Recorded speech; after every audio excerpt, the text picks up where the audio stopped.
Good morning dear student. तो आज का हमारा लेक्चर है कूलाम के नियम का सदस्वरूप। प्रीवियस वीडियो में आपको बताया गया कि कूलाम्स नियम क्या है, उसके कितने कंडीशन होते हैं। तो आज हमको पढ़ना क्या है कि उसका वेक्टर फॉर्म क्या होता है। कूलाम्स का जो नियम है उसका वेक्टर रूप में, सदिश रूप में क्या इक्वेशन होता है। बोर्ड का बहुत ही अच्छा टॉपिक है, कंपटीशन लेवल में तो कम पूछा जाता है इस पे, लेकिन बोर्ड का बहुत ही अच्छा टॉपिक है। तो आइए चर्चा करते हैं कि कूलाम्स के नियम का सदस्वरूप। तो थोड़ा सा पहले हम प्रीवियस में चलते हैं। कूलाम्स का नियम क्या, थोड़ा सा नया कर लेते हैं। कूलाम्स का नियम क्या था कि जो आवेश होता था, कुछ भी ले सकते हैं प्लस माइनस। मान लीजिए Q1 Q2 तो आवेश था, इसके बीच की सेंटर से सेंटर की जो डिस्टेंस थी R था। अब हमको पता है कि अगर सजाती आवेश है तो एक दूसरे को क्या करते थे, प्रतिकर्षित कर रहे थे। और अगर विजाती है तो जाहिर सी बात है एक दूसरे को क्या कर रहे थे, अट्रैक्शन फोर्स लग रहा था, आकर्षित कर रहे थे। यहां से दोनों पे समान आवेश था तो एक दूसरे को रिपेल कर रहे थे, एक दूसरे को दूर भगा दे रहे, प्रतिकर्षित कर रहे थे।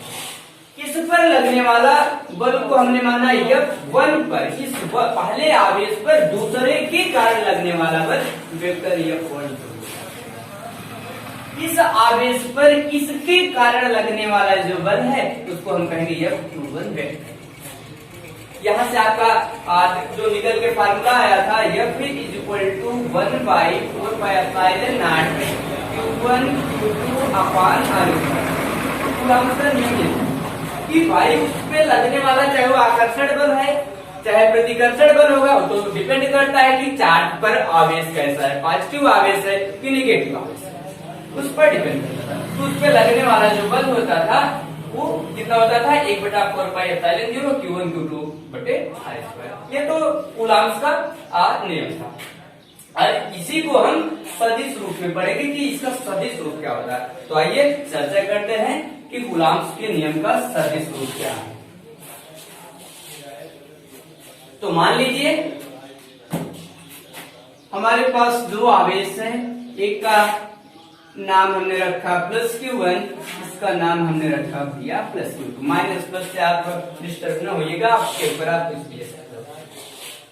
इसके सेंटर से सेंटर की जो डिस्टेंस है उसको मॉड ऑफ आर्म कह रहे हैं, मापांक, इसका मॉडुलस लिया जा रहा है। अब मान लीजिए इसकी जो स्थित वेक्टर है किसी बिंदु के सापेक्ष इसका जो स्थित सदिश होगा वो कितना होगा, इसके कारण इसका, तो वो हो जाएगा आपका R2 माइनस R1। बात आ रही समझ में? R2 माइनस R1 क्यों किया गया? क्योंकि अगर किसी बिंदु के सापेक्ष हम निश्चित वेक्टर निकालते हैं, 11th में आपको पढ़ा गया होगा, फाइनल में से इनिशियल वाला माइनस कर देते थे, तो इसका डायरेक्शन इस इधर की तरफ होगा और इसका जो डायरेक्शन होगा, इसका जो स्थित सदिश होगा इस डायरेक्शन में होगा। फाइनल आपका हुआ R1 माइनस क्या हो जाएगा, R2 हो जाएगा। अब हम कहें कि इसके कारण इस पर लगने वाला बल कितना है, तो इस आवेश के दूसरे आवेश के कारण पहले आवेश पर लगने वाला जो बल है उसको हम कहेंगे F12 वेक्टर। यहां से ये जो आवेश इस पर लगने वाला बल F21। अच्छा, हम कहें सेंटर से सेंटर पे ही रिपेल कर रहे हैं, क्योंकि कूलम्स जो नियम था वो पहले ही बता चुका था कि जो एक दूसरे को प्रतिकर्षित करते हैं चार्ज या आवेशित करते हैं वो क्या होगा, लाइनिंग ज्वाइनिंग आदि सेंटर ऑफ गिवन चार्ज। इस दिए गए आवेश के सेंटर मतलब उसके केंद्रों को मिलाने वाली क्रिया रेखा के अनुदिश ही वे एक दूसरे से रिपेल होंगे। तो यहां से अगर हम F12 का मान निकालें कि इस पहले आवेश पर दूसरे के कारण कितना बल कार्य कर रहा है, बात आ रही समझ। दोबारा हम चर्चा करते हैं कि माना मेरे पास दो आवेश है Q1 Q2, कैसे है, धनात्मक है, तो जाहिर सी बात है बल कैसा होगा आपका, प्रतिकर्षण बल होगा, प्रतिकर्षण बल होगा। उनके बीच का जो डिस्टेंस है वो क्या है, मॉड ऑफ आर, मॉडुलस लिया गया है। स्थित वेक्टर क्या होगा, Q1 के सापेक्ष Q2 का, तो R2 माइनस R1 फाइनल में से इनिशियल वाला माइनस करते हैं। डायरेक्शन इधर की तरफ होगा। अगर हम इसका डायरेक्शन निकालते हैं तो हो जाएगा आपका final R1 minus R2, direction इधर की तरफ हो गया।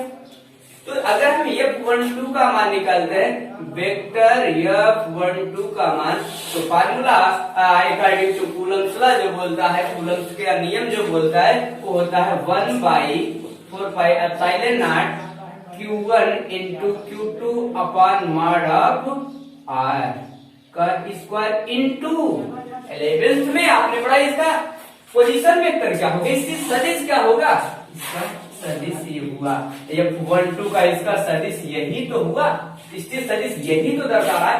F1 का डायरेक्शन इधर ही तो है, तो यहां से क्या हो जाएगा, Q1 Q2 इंटू आ जाएगा R1 माइनस R2 का स्थित पोजीशन वेक्टर हम लेते हैं, है ना। यहां से एक चीज ध्यान दीजिएगा, जैसे मान लीजिए हमको पोजीशन वेक्टर ए का निकालना है, ए का पोजीशन वेक्टर, तो फार्मूला होता है कि position vector A is equal to vector A upon mod of vector A, ये होता है। उसी तरह अगर हमको R1 माइनस R2 का पोजीशन वेक्टर फाइंड करना है तो जाएगा vector R1 minus vector R2 upon mod of vector R1 minus R2। Clear.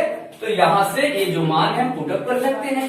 तो मिला क्या आपको, F12 vector F12 is equal to 1/4πε0 Q1 Q2 upon mod of R। एक चीज और ध्यान दो, यहाँ से मॉड ऑफ R जो होगा वही तो आपका R2 माइनस R1 होगा, वही R1 माइनस R2 होगा। यहाँ पे हम दिखा दे रहे हैं कि R1 माइनस R2 का जो मान होगा या R2 माइनस R1 का जो मान होगा वो किसके बराबर होगा, मॉड ऑफ R। इतना भी लिख सकते हैं।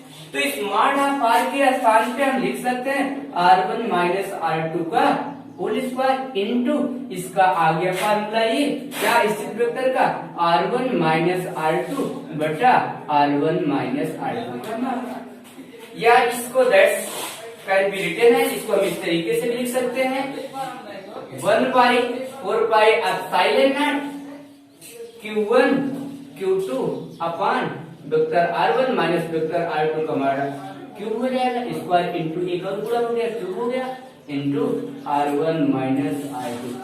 क्लियर। ये हो गया आपका वेक्टर फॉर्म में कूलम्स का नियम।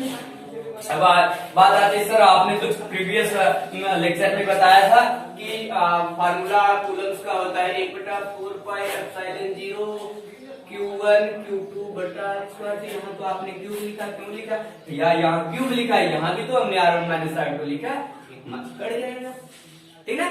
अच्छा, अगर यहाँ से हम इस पहले आवेश पर दूसरे आवेश के कारण लगने वाला बल फाइंड किए, अगर हम कहें कि इस आवेश के कारण इस पर कितना बल कार्य कर रहा है उसका मान कितना होगा, अर्थात F21 का मान हमको फाइंड करना होगा। तो उसी तरीके से 1/4πε0 Q1 Q2 बटा mod of R square into स्थित वेक्टर आपका क्या हो जाएगा, इसका स्थित vector position vector R2 minus R1। तो यहां से हम लिखेंगे R2 माइनस R1 का स्थित वेक्टर। क्लियर, बात आ रही समझ में। यहां से हो जाएगा vector F21 is equal to 1/4πε0 Q1 Q2 बटा मॉड ऑफ R के स्थान पे। भैया ये देखिए दोनों इक्वल है, हम यहाँ से लिख सकते हैं R2 माइनस R1 इंटू इसका इस फार्मूले से क्या हो जाएगा, R2 माइनस R1 का जो वेक्टर होगा vector vector upon mod of R2 minus R1। तो दैट्स इसको हम क्या लिख सकते हैं, ये हो जाएगा आपका 1/4πε0 Q1 Q2 बटा mod of R2 minus R1 का whole cube into R2 minus